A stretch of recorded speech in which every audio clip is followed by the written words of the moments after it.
What's going on, y'all? Welcome back to today's episode of Solutions. I am Kale, Jay Villa.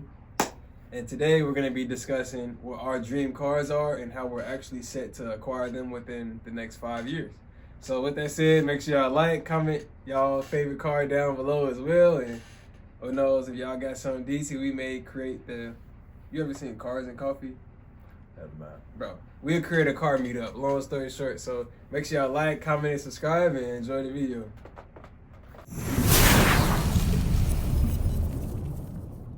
So, what would you say is at the top of your, like, car list? Like, what would you say is the top car for you? Dream car. And why is it at the top of your list versus the other ones? It used to be a Bentley. Actually, I what? still do like the Bentley. Oh, The Bentley car, the car you Bentley. keep saying it. Continental. Now I like the Bentley truck, the SUV. Mhm. I do like those. That used to be my goal car, so I was gonna have a Bentley by the time I was a certain age, and it didn't happen. But then it went to the Infiniti QX80. That was a goal truck for me until I put on a suit, went to the Infiniti dealership, and made it seem like I was just gonna buy one in cash. So I went to test drive it. I love it, fast. But I was bored on the inside. Like, it bored me. Like, I was just like, I'm bored. This is boring. Like, it just bored me, bro. Then came, some people don't like it. It is what it is. The Wagoneer, the Jeep Wagoneer. I really like that truck. I really, really like that truck. I like the way it handles over the Escalade, over the Tahoe, over the Suburbans, over the Yukon Denali's. Like, the Jeeps, the Jeep Wagoneer handles the best. So that's why I got a baby Wagoneer right now. But as far as like, my gold car, I think that's what it'd be right now. Nothing else is really standing out to me. The Wagoneer? Bro, that joint looked like something we drew in middle school. On the back of a notebook, you supposed to be taking notes. Not even taking notes. You supposed to be coloring crayons. Color outside the lines. That's what you saying the Wagoneer looks like? Yes, the Wagoneer looks like a truck that you drew back when you was coloring outside the lines. Wow. I digress. I apologize. Okay, what is your gold car? Let's switch it to you. Like, what is some you I'm taking a messing with the camera, but yeah. So my favorite is the McLaren 765 LT, and I really switched it from this specific BMW because I actually had a vision of myself driving this car, and I got Texas plates, and I have something specific written on the plates that's tied to ministry. Like, I like the McLaren just because, well, this one specifically because it's different. I feel like it's a different car. Like, everybody want a Lamborghini truck. Like, every rapper you ever seen, they got some sort of Mopar vehicle or they got a Lamborghini truck. That's all you hear about. So, I don't know. I just feel like that's me. I just feel like that's my personality. And with it being ministry tied to the plates, like, they gonna ask, like, why your plates say that? And then, you know, just using it. So, I don't know. And I feel like they fast. Like, I want to ship it out to, you know what the Autobahn is in Germany? Yes. Bro, I want to ship it out there and push that joint. I need my top speed to be 220. Why do you want to go that fast? Honestly, when I was younger, I don't know, just going fast, like, it just make you, I probably shouldn't be saying this, because I'm here.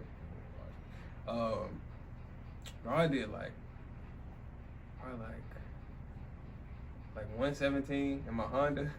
I did 120 in my Lexus. Bro, Yeah. it's just something one about time. speeding, bro. Just one time. But honestly, you really gotta learn how to drive. Like, I guess that's easier said. Some people are, oh, you young, whatever. Like, if you know to look multiple cars ahead, you know, I call them Jake brakes. Like, if you see a whole bunch of people braking at once, it's either traffic ahead or they see police. Like, you gotta understand the pockets that they sit in. But I don't know, speeding is just fun.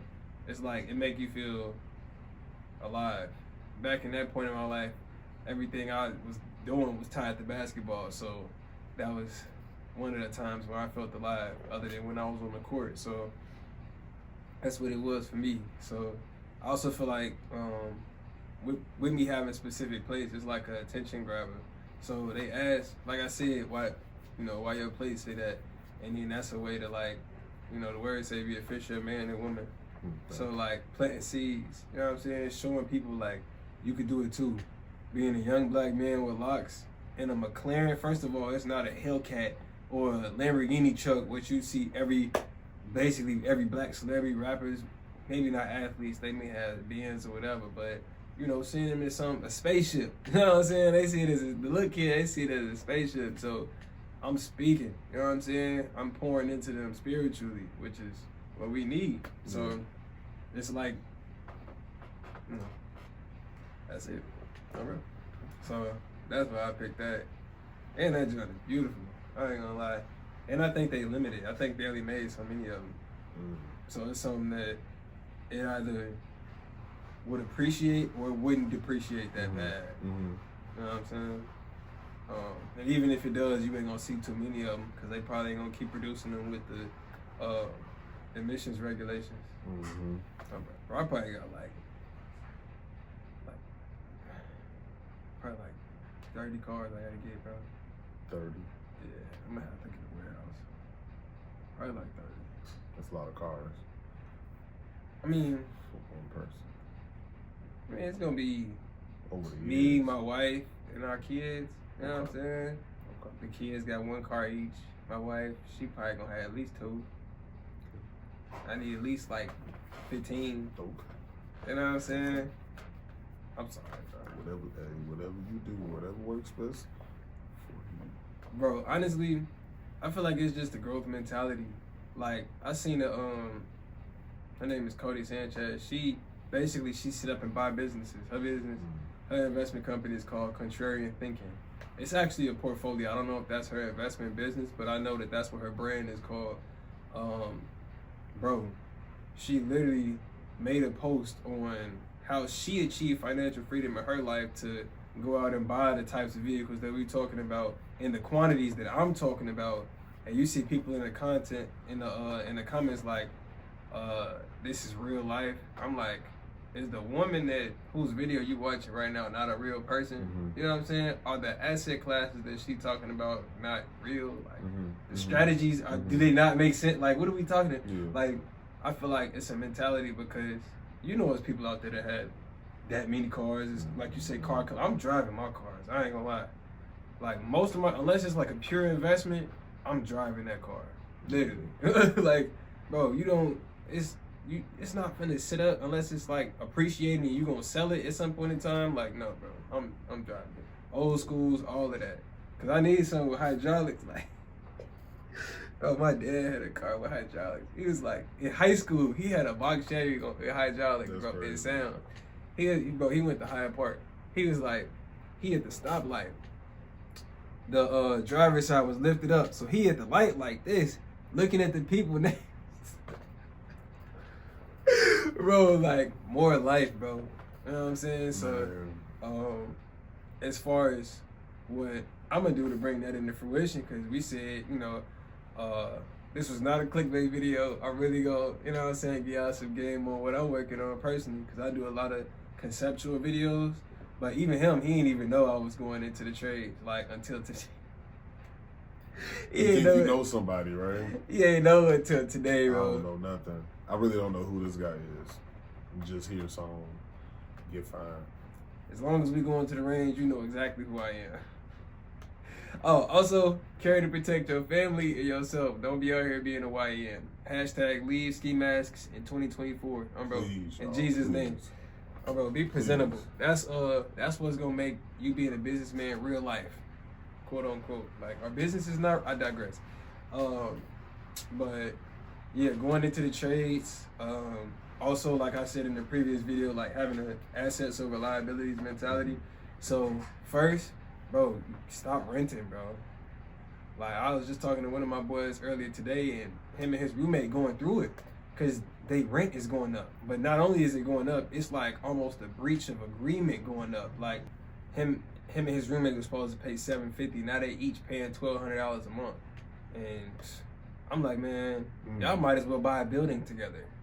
Like one of y'all, like I know one of y'all got decent credit. If not, that's what y'all put y'all capital towards that y'all had set aside. Bro, buy a building. Like you can use what's called an FHA loan. They have FHA 203K. So you can go get up to a 3-4 unit building, and as little as 3.5% to 5% down. So now when you see $400,000, it doesn't scare you as much. You know, you can stack whatever your 3.5% to 5% is for the property that you're looking at. Get you a realtor that's experienced working with investors, and bro, that'll change your life. We're not even talking about your kids' lives. We're not talking about legacy yet. Like that will change your life because your overhead will come down because and tenants are paying your mortgage. That's why you work with an experienced investor. Oh, well, people say tenants are this. Like, you get your property management company or you have your realtor do your vetting process. And even if you come in knowing that you're going to manage it yourself, you don't present yourself as the owner of the building or present yourself as the manager of the building. Like, say, you act like you having somebody else manage it, but they really under you. Like, just be intentional. Like, we got to think, like, alternative. Like, if I don't buy this building, what's the alternative? I continue renting. Rent continues to grow, outpacing what I'm earning, because the rent is going to go up every year. Inflation is raising higher than the income is raising. That's the simplest way to put it. They be trying to tell you I be using complicated terms. Inflation is, bro, money is getting more, like, the cost of living is more expensive every year. And that percentage is higher than the percentage increase that you get in your salary if you are in a high-paying opportunity, like in a skilled trade or in a position where you have to have some sort of credentials, like college education, whatever. So that'll really bridge the gap. And some people may be like, oh yeah, you can't buy, McLaren off or nothing like that. But, I also mentioned a 203K loan, which is like you'll be able to go get something that needs work. You come in, maybe it's $400 when you buy it. It need $50K worth of work, and after you put 50 into it, it's worth 100 more. I'm a strong believer in refinance. It's based on your exit strategy in the area, but I'm a strong believer in refinancing. So maybe I stay in it for a year, pull the equity out. I may be able to pull out like 20 to 30,000 realistically, because they want you to leave most lenders like 15 to 20% equity in the property when you do a cash out refinance. So, man, leverage that 20 to 30 and acquire another asset.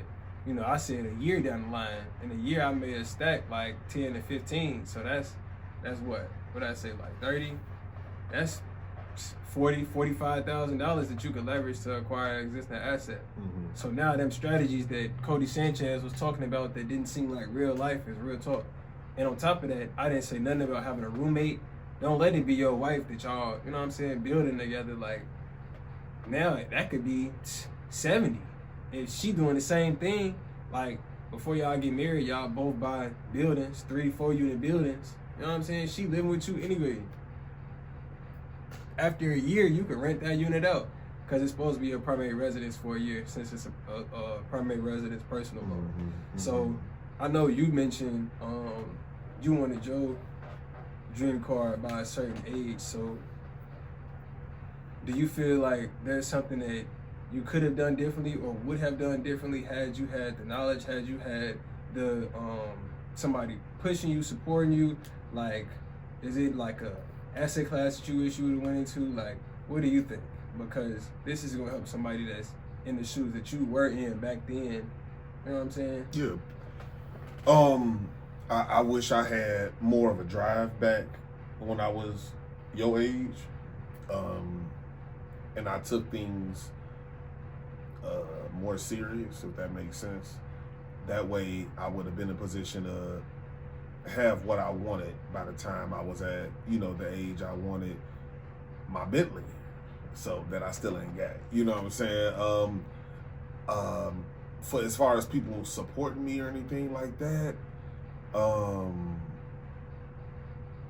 when you become a certain age, and I was telling you this last week, or a few days ago, when you become a certain age, you kind of navigate and learn that don't nobody got you like you got you. And so, like I said, if I would have just pushed myself, I would have been where I had to be. So now I understand. Even now, like, this ain't the first time I've tried to do this. Like, I've tried to do this with a few different people. Content with people my age, with people got things going on in careers, this, that, and the third, but nobody had the push like this dude right here. Like, nobody had the will to be consistent like this dude right here. That's why you see we got a lot of videos on my page. Everybody else was like, oh yeah, I want to do it, yeah, let's do this. If you look on my page, I got another playlist called 6-Piece Fried Hard. What, 4-5 episodes on there? 4, 5, maybe 4. I know it's 3 for sure. Maybe 4, maybe 5 episodes on there, because people don't want to be consistent, and those are people that's my age. But then you got this guy right here who wants to be consistent. You's probably been my biggest push, because you so consistent. It makes me like, okay, well, I asked him to do this. I can't just be like, oh no. So it's like, that's a push in itself. But as far as anybody on the outside pushing me, no, I don't have that. It's just, everything is self-motivation. So if I want certain things, I gotta go get it. Can't rely on no motivation from nobody else.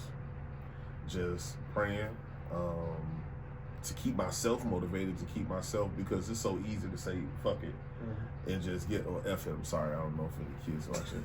Just say, just learn out. To just say forget it. Yeah. You know what I'm saying? It's just easy to just say forget it. Be like, okay, I can go back to my job, I can do this, that, and the third. But I was reading something a couple days ago, and it was like right before you about to have a big breakthrough, you gonna go through a slight struggle. And so maybe that's just what certain things are, without putting too much info, just what certain things are before, big breaks happen. So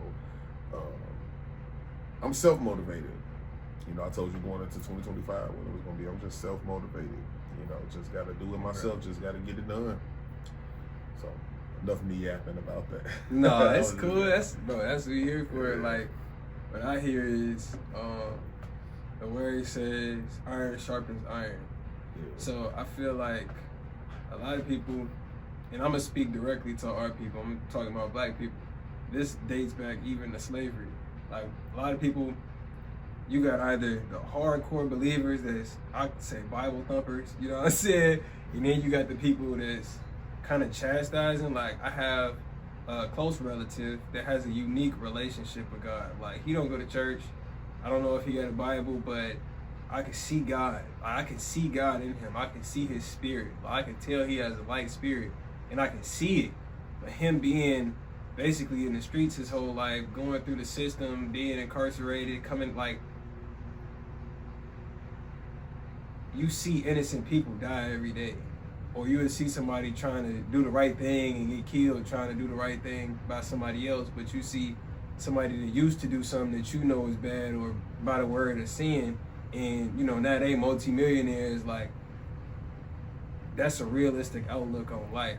And I feel like prayer is very important, but I feel like we are abundantly lacking on the collaboration side of it. I feel like, iron sharpens iron, but you got to put the iron together for that to work.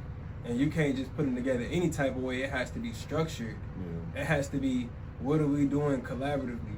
Like, how are we intentionally creating, like that example I gave earlier today. My boy that's in that situation renting. Man, some people may be like, man, you could just stack 10. Like, set a goal for yourself. Stack 10, stack 15, stack 20. That's cool. That's a start.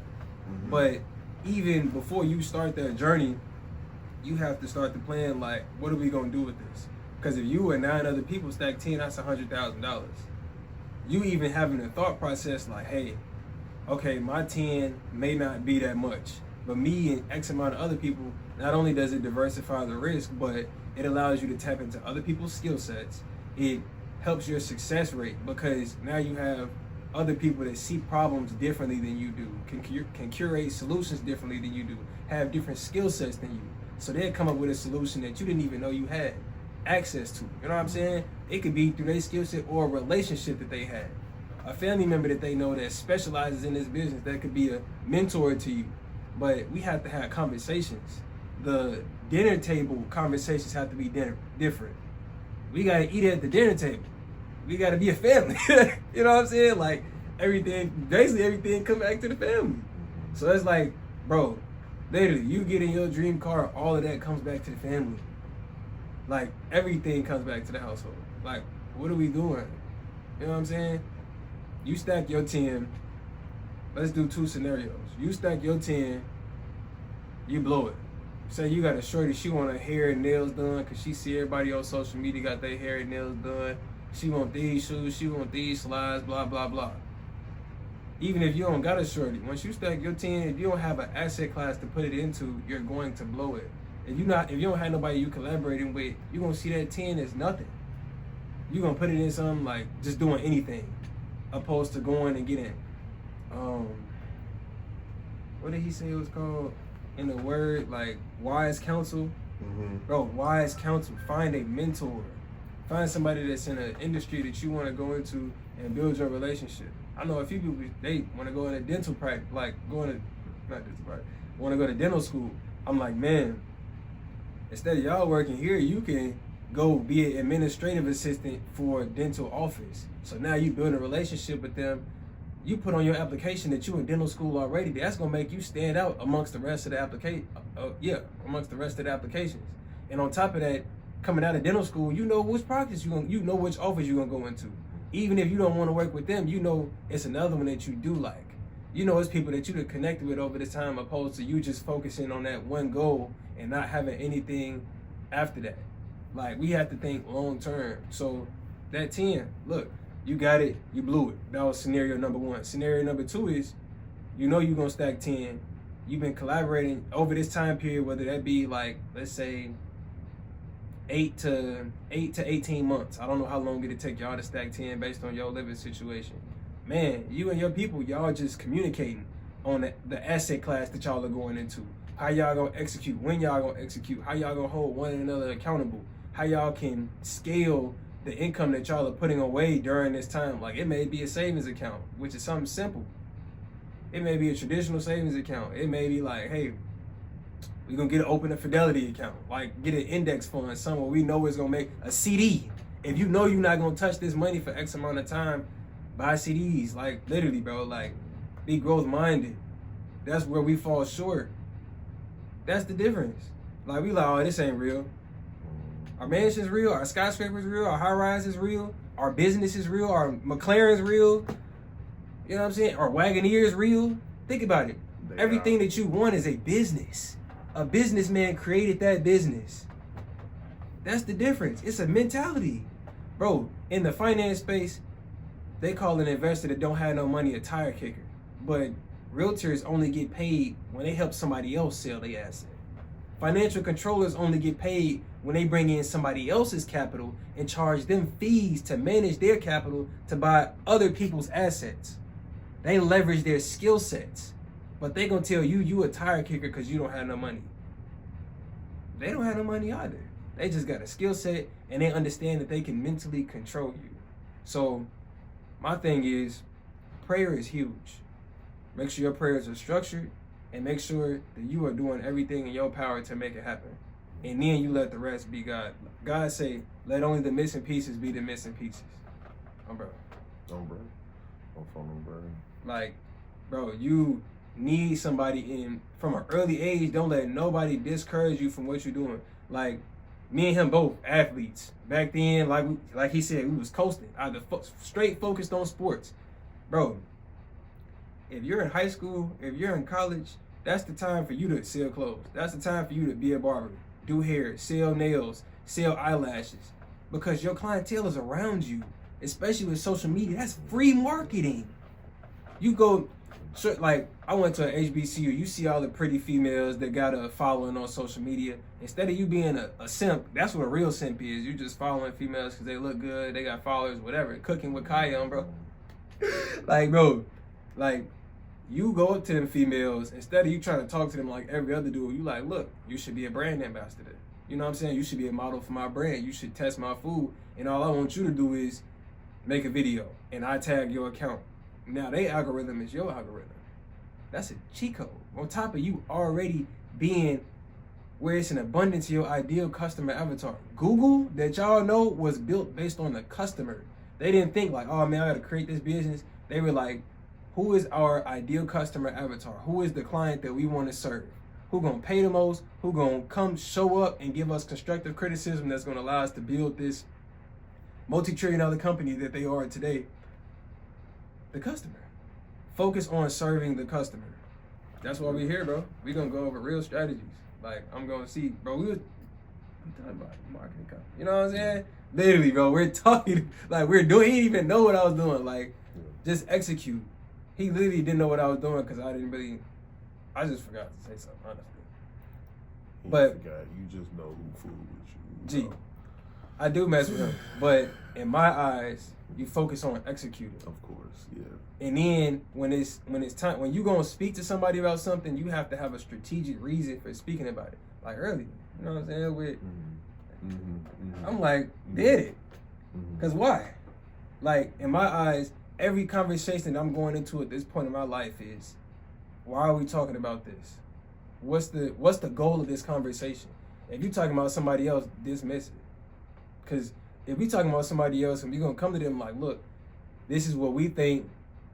How do we think this person will receive this? Do we think that it's like my boy Jay? I know he wouldn't have no problem with me using this. I'm probably going to call him, make sure I can use this footage. He was talking to a female our freshman year. I'm like, Jay, you got to drop Layla. She not doing you no justice. No, bro, me, Chris, Ash, we was all like, bro, you need to drop her because she's, bro, succubus. She's not serving you, bro, at all. Not equally yoked. Bro, distracting him from football, distracting him from his clothing brand, everything. Wise counsel, bro. Iron sharpens iron. Had we spent that time collaborating, I could have gave him my love. I'm a broke college student. I could have gave him my love, half of my bi-weekly stipend to $50. You know what I'm saying? To go towards his little samples, his big samples. Don't call it nothing little. You ain't no small business. The big banks got big finance and slavery. That's a cheat code. You not less than them, bro. It's knowledge. It's collaboration, which is nowadays accessible. Yeah. Bro, you can do it. You can do that stuff. That's the PG version. You know what I'm saying? You can do it. What's the rated R? You can do that shit, bro. You can do it, bro. You're doing it. Like, you're literally doing it. Like, literally. Bro. So, that's why we're here, bro. It's a timing thing. You know what I'm saying? You could have been in your damn 60s when we connected. Got your billion in your 70s. But you here. And we instantly, I'm connecting with people. That's being accelerated. Yeah. What Larry Jones said, a lot could change in 60 days. You probably won't have your billion in 60 days. You may have an asset in 60 days, though, that could get you one step closer to that. You know what I'm saying? Yeah. Literally, bro. Yeah. Bro. These are the type of conversations that you have to have because that's what's going to groom your mind. This was what's going to train your algorithm. Like, me and Chris just did a video. I'm like, people would rather sit up and watch me and Chris eat Asian snacks than me sit up and talk about asset classes with the people that are in the asset. While I literally have video with business owners. Like, I'm telling you how shorty, like last video, no. We might go drop this. No, we're not gonna drop this. It's not TikTok. Yeah. Bro, Justin. Yeah. Bro, Justin is younger than me. Quit his job because of his business. Bro, Justin literally quit his job because his business was making more money. Because he had a mentor that gave him the game. And he did it. Yeah. Quit his job. So when you were coming up, were there trades programs in your schools? Marian Catholic, and didn't you say you went to Brooks? I went to one of them Brooks junior high. Yeah. Oh, that don't count, nigga. No. I don't know what Brooks you thought I went to. The high school. Marian. No. Yeah. I went to Marian. Cause I brought no shorty transferred 3 times, 2 states. Yeah, no, I went to Marian. Yeah. You ain't no trade. Excuse me. Just 8. Not that I know of, honestly. Honestly, not that I know of. And even if it was, I probably wouldn't pay no attention to it because I knew after high school I was going to college to play some kind of sport. And I knew I was going to go to a 4-year university. I knew I was going to graduate college, didn't go to the workforce. So I just knew it wasn't, the trade wasn't going to be my aspect because college was in my line of sight. But I don't know. I know Marion is really big on business. Really? So you were saying like Marion Catholic business, they were business. Yeah, they were big on like business courses. I never took any, but I just knew that it was people that was in my school that I was friends with that was always trying to sell me shit from the business econ class. Like what? Snacks? Snacks, tickets to events. Oh, that's dope. They would be doing stuff. They was just always, every other minute I was trying to sell me something for something. So I know the business econ class was, big at Marion, but as far as trades, not that I know of. College preparatory, it's a college preparatory school, so. We'll probably make this a part 2. Okay. Because everybody thinking about McLaren's. Yeah, they ain't gonna stuff like that. I mean, if you're thinking about McLaren's, you need to be able to digest this content and execute on the strategies that I'm discussing. You know what I'm saying? But I digress. But I ain't gonna lie, I feel like that's dope. And I say that because number one, it'll teach you sales. I feel like I just say business in general because your skill set could be, marketing, and somebody else be great at sales, which is they're closely related. But you understand how to create offers. Like somebody, they just trying to sell you a bag of chips for $5. Somebody else come to you like, hey, you get 2 bags of chips for $8. Like, dang. I mean, I was gonna get 2 bags of chips anyway, so I'm gonna go with him. So now it's like you looking at them like, man, the value is there. Now they not even selling no more. Now it's like they going to you because, hey, you know what I'm saying? You creating offers. Like, what value do you bring to the table? And I feel like them presenting that to y'all at that age is pivotal because that's the difference between getting to that ability at that target age and not. Yeah. You see what I'm saying? Because if you selling snacks or events, or nowadays they got digital products, you could be selling anything. Now I've seen somebody buy like calendars. You sell calendars with a different picture on them. My mama order one every year. Literally, you can sell an unlimited number of products. You cannot work an unlimited number of hours. You know what I'm saying? So that's the difference. Had the people that were influenced you been like, look, you need to go talk to them. You need to learn that. You need to be in this econ class. If we push our kids into econ classes and business programs as much as we do sports, you know what I'm saying? What would our communities look like if we focused on business as much as we focus on sports? If we knew business terms as much as we know how much Curry average. You know what I'm saying? Yeah. Think about it. Yeah. I agree. You know how many rings Michael Jordan got, but you don't know how many businesses Mark Cuban owned. That's the problem. Yep. Because you was exposed to it at an early age, but you don't even recognize it. Crazy, man. I digress, bro. So what you do? Yeah, bro, because I have to go into the family structure. Okay. So I digress. Let's digress. Yeah. So, you need to actually watch this and cut it out. You hear me, bro? All the way through. And I'm leaving that in the video, too. They're going to be like, this YN. I'm an intelligent young man. You know what I'm saying? I'm a YM. Intelligent. A YM? YM, young man. Okay. I don't even want to know what you... With that said, make sure y'all like, comment, and subscribe. And as always, make sure y'all have a blessed week. On phone no grade.